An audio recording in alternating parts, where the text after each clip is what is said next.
Listen, I've heard so much about alkaline water lately. My husband swears by it. I'm wondering if it's legit. I'm not a believer quite yet, but by the end of this segment, I might be. Will it really make a difference when it comes to my health?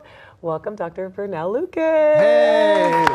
Welcome. Thank you so much for having me. I'm so excited to be on your show. Well, I'm excited to have you. We're excited because alkaline water. See, I see it as just like a trend. Everyone's talking about alkaline water now, but I'm interested to hear your take on the benefits of alkaline water and if it's really legit. Yes.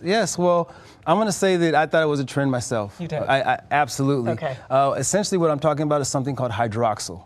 Hydroxyl is what they call OH negative, not to get too in detailed, but if water is H2O, hydroxyl is OH negative. So it acts as what they call an antioxidant. Okay. So I started drinking the water. The machine is actually a machine that makes it. And it started in 1974 in Japan, and it started with type 2 diabetes. And that's what really got my attention to it, because I was like, wow, this is different. And then when I started doing the research and I started drinking the water myself, that's when I started to see how this was. So the major difference maybe is that it's not bottled water. So a lot of times people go, oh, this is bottled water. I go, no, there's actually a charge inside the water. So if you think of maybe life or anything that is alive or any food or anything like that, it has a charge or electricity associated with it. And that is actually measurable. So if I said, what's the difference between maybe regular fruit and canned fruit? Well, the canned fruit, is that real fruit? It's real, but okay. It's definitely real, Don't you ever wonder if that's even real? See, I'm just a skeptic all over the place.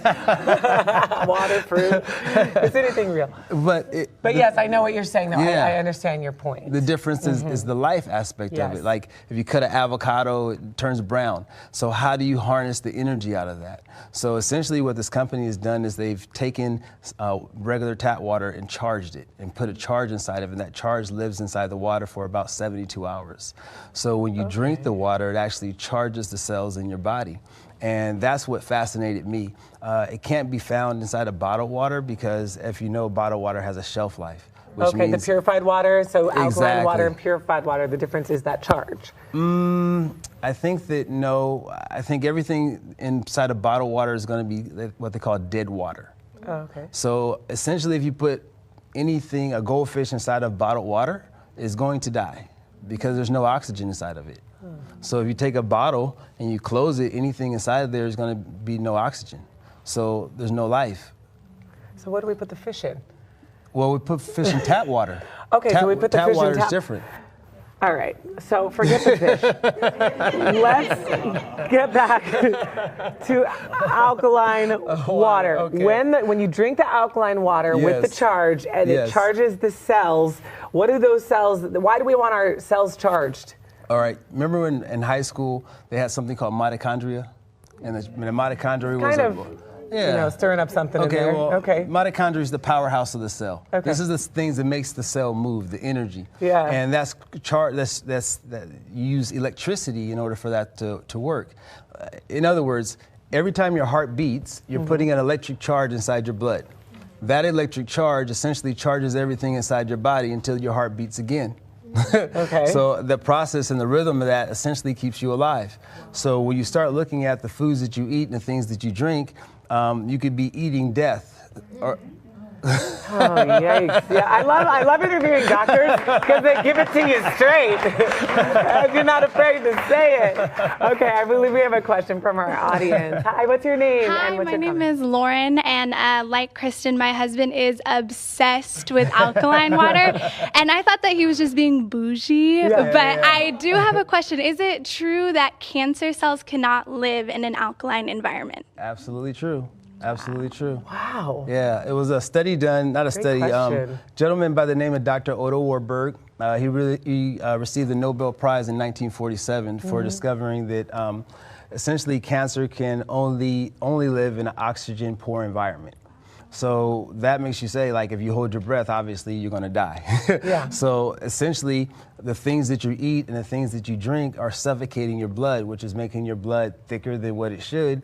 And then that starts to back up, and this causes dis-ease, which means now your body is not in ease. You're in a state where things are not functioning properly. Wow, great question. So interesting. Thank you. Now, is this something that's important enough to make a lifestyle change because I'm so dramatic by nature, and so now I'm thinking, great, now I'm just going to drink alkaline water. Yeah. Is there? Can we do it in excess, or is that better for our bodies? See, maybe what I'm talking about and what you're talking about are different. I wouldn't be surprised. Okay. That doesn't shock me. You're a chiropractor.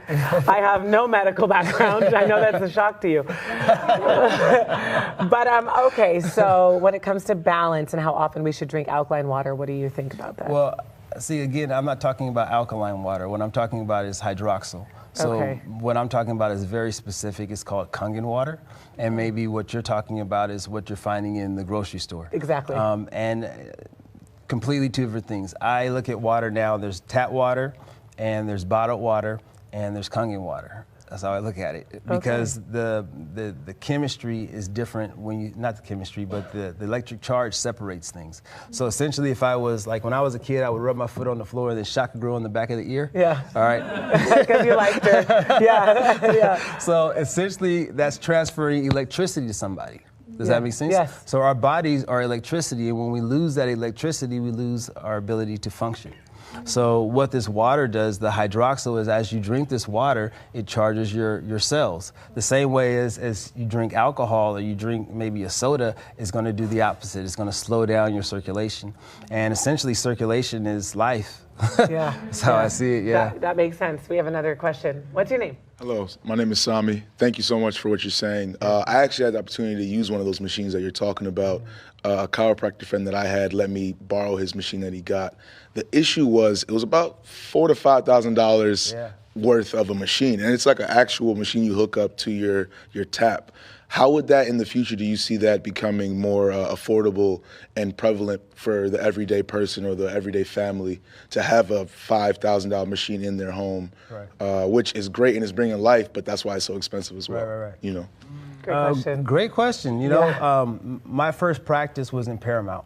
And I don't know if you know where Paramount is, but it's not Beverly Hills. So my first issue wasn't the price of the machine. It was first, how do I affect my community? How do I, you know, in other words, if you have neck pain, I could adjust that away. If you have back pain, I could fix that. But when you start talking about hypertension, diabetes, gout, arthritis, these are habits that people have, which means you're going to drink a lot of soda, maybe eat a lot of fatty foods, maybe you go to too many fast food restaurants, and that slows down your circulation. So initially, my challenge was not to see if it if everybody could afford it. It was more so, does it work? And I think water is probably the cheapest thing that you can use. And when I look at it that way, it's a product that you're probably going to use the rest of your life, and that ends up being affordable when you look at it. Because when you start looking at maybe the other bottled waters or alkaline waters that people may purchase, it's going to cost you a lot more in time. So my logic became, if I had something that was somewhat affordable and worked, most importantly, the value of that outraises or really puts you in a different position.